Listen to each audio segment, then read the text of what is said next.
All right, question of the day. What is your favorite storytelling type game? A game which feels like maybe a campaign or a legacy game, a game in which a story is told throughout you playing the game. Because today, we're taking a look at Vantage from Jamie Stegmaier and Stonemaier Games. Now, if you know anything about my top 100, you know that Tapestry, Viticulture, Scythe, Expeditions, I think, has made it this year, are all on my top 100 games of all time because Jamie's one of my favorite designers. I like how his thinking process goes into designing games.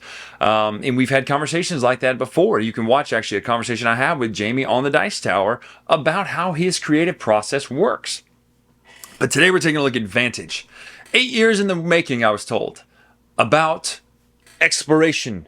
You both land, or you all land on a planet. You've got to decide where that planet is, what you're doing, solving a mission, solving a story, doing all that sort of stuff in a non-campaign, non-legacy game. This is a one and done one shot each time you play. Let's take a look at Vantage. Come back, talk about it.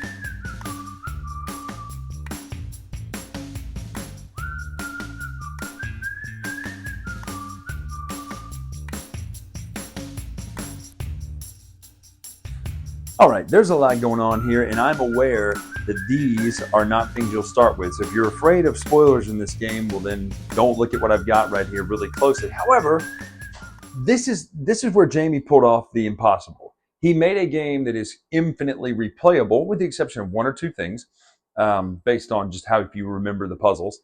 Infinitely replayable, yet it feels like it's a time storage mission every time. It feels like it's a story game somehow. I don't know how he did it, but it's amazing. Anyway, the reason I'm showing you that is because these cards are cards that you'll unlock. Now, you can play this game probably 500 times. You may never see these cards that I've unlocked here.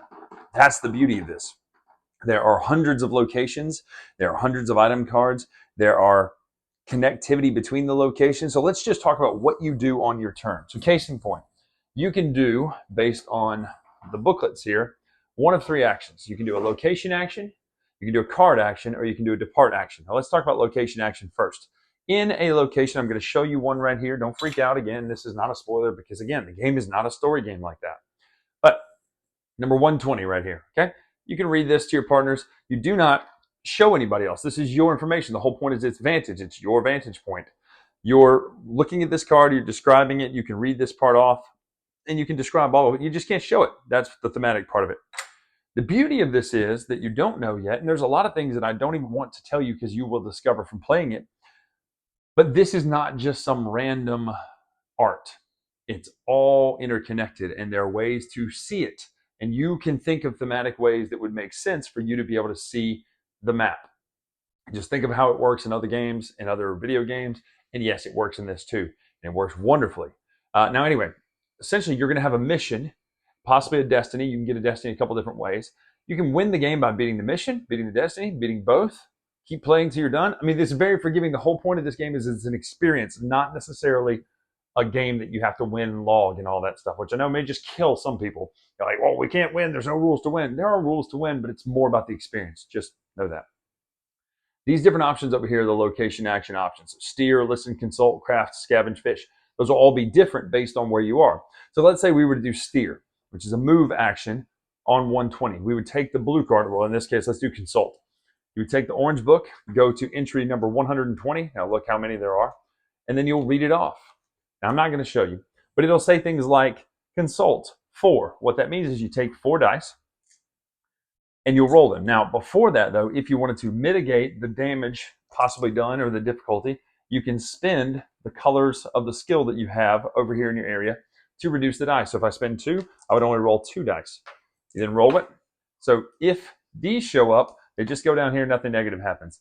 If these show up, the dice come back up here. I'll tell you why that's important in a minute. If anything else shows up, the star, the heart, and the hourglass, they're going to be placed down here, and then they're going to affect your stats negatively. If this hits here, you potentially lose the game. However, maybe. It even says that you can take a redo, kind of. If there are slots that you have on these cards, you can place them. So case in point, this lightning bolt means that I can place it from anybody. So if that person's rolling, I can place the lightning bolt hourglass here. Now, ones that aren't necessarily with that lightning bolt, they mean that I can place it for myself. This one would mean that I'm having to do an action on this type of terrain. This is not that terrain, so these are out. This is on a purple type action. This is an orange type action, which means I could take this symbol here and place it here. So therefore we have the orange terrain. It would cost me a boost cube, and then you can put the dice there. That means if the dice go here, they're not out here doing damage to you, making the stuff more difficult. As the dice get to where you can't pull anymore because you need more dice than are there, you'll pull all the dice, put them back over here. Just how they reload, and it opens up these slots again. Some of them are specific to certain types of actions, like attack, which is not all red, because then notice the red on this is fish, whereas that's attack. Some of them you can interact with based on like the symbol, like I said, based on these things here, type of action, type of terrain. The next thing you can do is a card action. The card actions would be to essentially take an action on the card. So it would be maybe master, buy, or equip on your character card. You could talk to these people and interact with these people. The other thing is depart action. Now you'll notice here, the depart action is this. If I go 121, I just roll a single dice, check the result. So there's an hourglass. If I can place it, great. And then take this card, put it back, and go to 121. Now I know for a fact 121 is on the back. It's not always the case.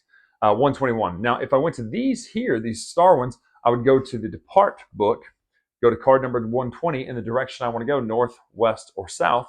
I would look that up in here, read off the entry just like that. And that is how you play Vantage. Now, there are lots and lots and lots of things you didn't expect to be in this game that are in this game. So much so I don't want to spoil it, but I will tell you this game is special. This is not going to be, I'm going to go and make the prediction here in this part, and in the overview I'll talk about it here. This is not going to be a flash in the pan. I think this is going to be a game people are going to play for a long time because it does the impossible. It gives you the feel of a Time Stories adventure game, Seventh Continent, those sort of games, but it's completely replayable.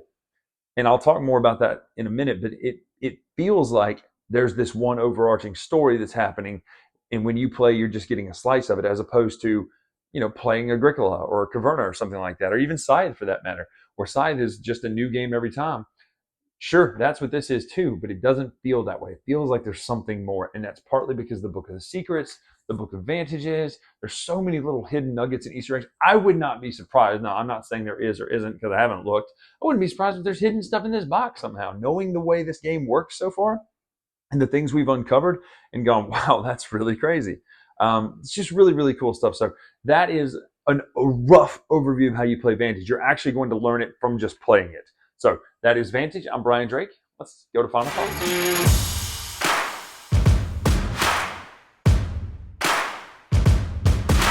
All right. As you know, for the last few years here, I've been doing a rubric system since I've been doing reviews, 8 years now on the Dice Tower. One of the longest running. Thank you. This is not getting a rubric. I'll tell you why. Because it's getting a very, very high score. Now, let's go through. Normally, I would talk about art direction, all the things, right? Components. First of all, I will talk about art. Art is fantastic. The game looks incredible. The components are great, right? They are the classic Stonemaier stars and wooden hearts and stuff like that, repurposed into this. I love that there's a thematic look every time you play a Stonemaier game. You know you're going to see a heart and a star or something like that, right? Then there's the what you do, right? This is what's so great. You know I love Tales of Arthurian Knights, but sometimes some of those paragraphs are like 18 pages long. And you're like, oh my gosh, this is too much to read. What I love about Vantage is they're small, right? What you have to read is not very much. And you never fail. You always pass. You just may suck to pass sometimes. You may lose heart and morale. I think this system is so well done. And mitigating bad rolls by having items, by having sentients, by having locations, structures, all this sort of stuff is amazing. And then there's the stuff that you don't even know about that I can't even really talk about. And here's why I'm so conflicted. This is not a campaign game. It's not a story game. It's not a campaign or a legacy game. So technically, there are no spoilers. Because I may talk about something that you never encounter. You can play this game 10, 15 times and you'll never experience the thing we just unlocked in the last game. And that's what's so amazing about it. What you look at something in this game and you go, I wonder if that matters. You think that's important? Yes. The answer is yes, it's important. It matters. First of all, the Book of Vantages, I'm not going to tell you what it does. Awesome. That's just so cool. Because you think about it, you go, oh my gosh, I know what that means. I know what this is. I know what that is, right? Each of your locations in choosing going north, south, east, west, like I can't think of another game like this. Now, I just love it. Like, I've given out exactly one other one in my entire life, and if you can tell me in the comments what that was, I'll give you credit. Vantage gets a 10 out of 10 from me. This is I love this game. It is incredible. I love what you do. I love how you play it. I love the fact that there's so many different books, and if you do the move action as opposed to the take action on this card, it could be a completely different outcome. Are they wildly different results? Sometimes, yeah. Do they provide things that the cards and stuff you wouldn't think could be in this game? Yeah. Are there secrets and stuff that you didn't even know were there? Yes. I'm not even convinced that there's not stuff hidden in that box that I haven't uncovered yet. Realistically, am I going to be able to play with all the content in this game? No. And that's what's so cool about it, is I know I'm never going to discover everything in Vantage. I know Jamie Stegmaier, I don't know. I assume Jamie has got a spreadsheet or at least a document somewhere with every single secret type thing in there. And I just want to know what that is. But I guess I'll have to play to find out. So it's Vantage. It's a perfect 10 out of 10 from me. I'm Bryan Drake here on the Dice Tower. Make sure to follow us at Dice Tower Buying on Instagram. And make sure to check out DicetowerStore.com to get your fancy swag and merch as seen at the Retreat East, West, and the Cruise coming up. See you soon. Vantage, 10 out of 10.